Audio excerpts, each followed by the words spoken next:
Greetings. How to examine Islam or any belief we have.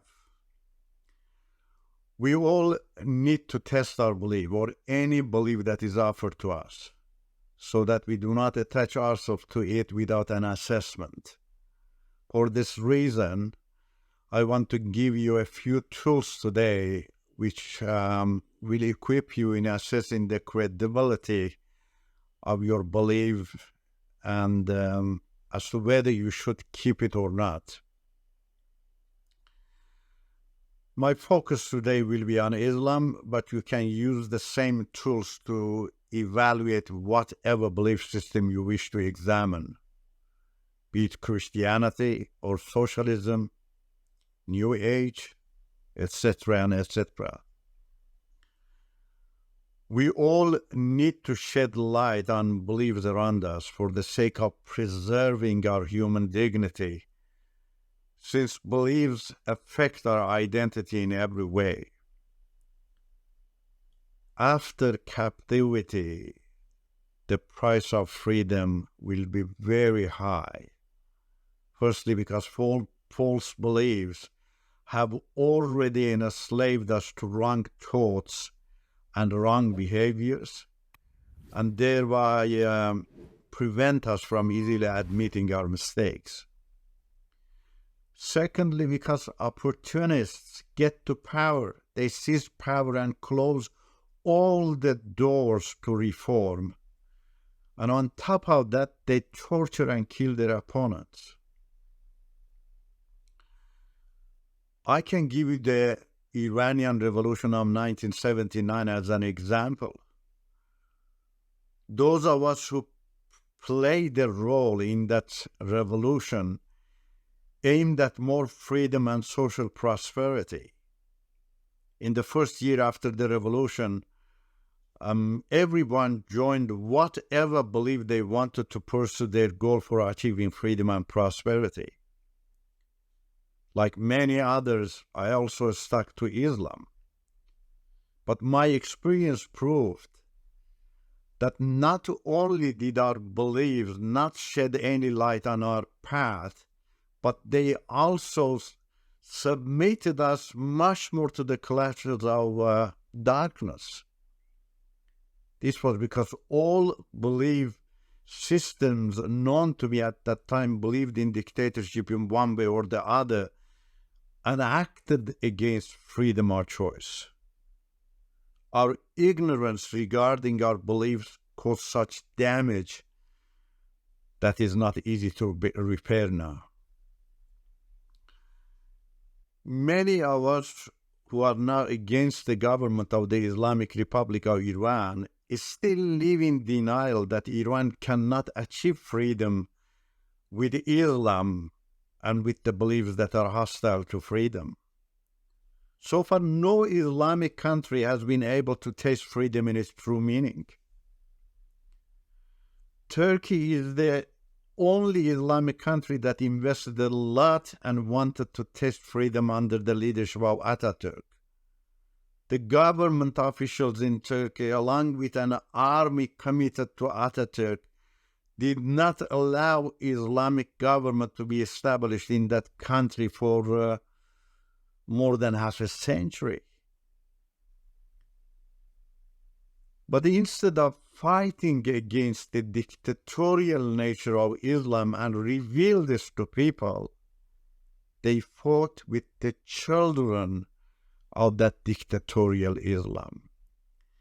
Instead of solving the problem from the root, they only cut the branches of the root without realizing that the root will sprout again.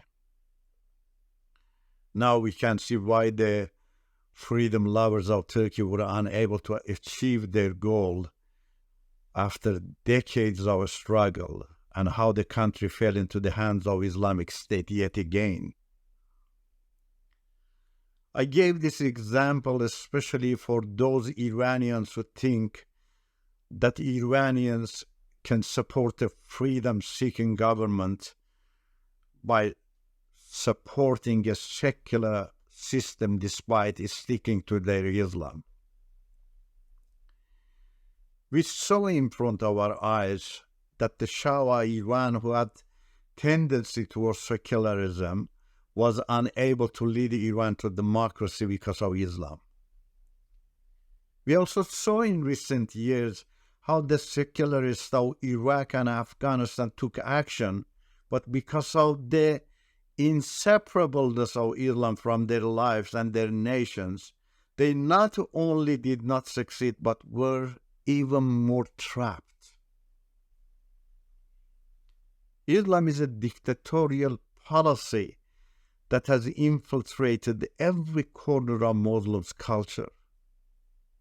The people of Iran and Islamic countries have been brought up with Islamic politics and cultures, and furthermore are living tightly with the Islamic politics and culture. You cannot build a free government in a country with the active presence of a dictatorial system which is active in every corner of people's life, unless you have first enlightened people, and a majority of them have already given up their dictatorial belief. Therefore, you need to see whether or not you yourself are enlightened and brave enough to reveal the truths and enlighten others. Ask yourself these questions. What principle does Islam or my belief offer in order to prove itself better than other beliefs or ideologies for running society and for fighting dictatorship?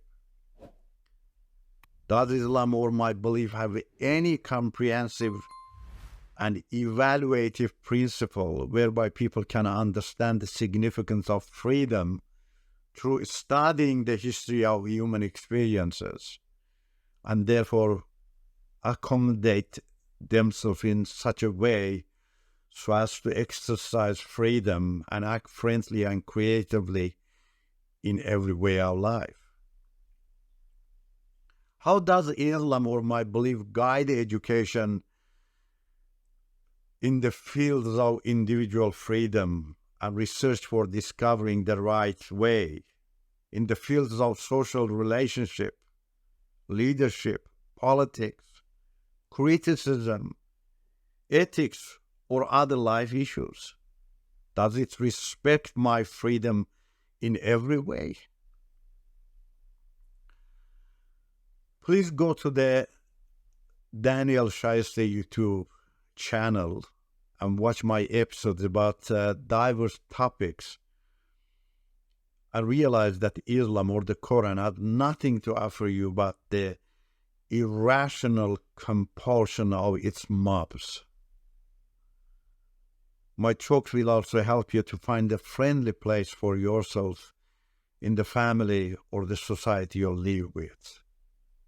Thank you so much for being with me.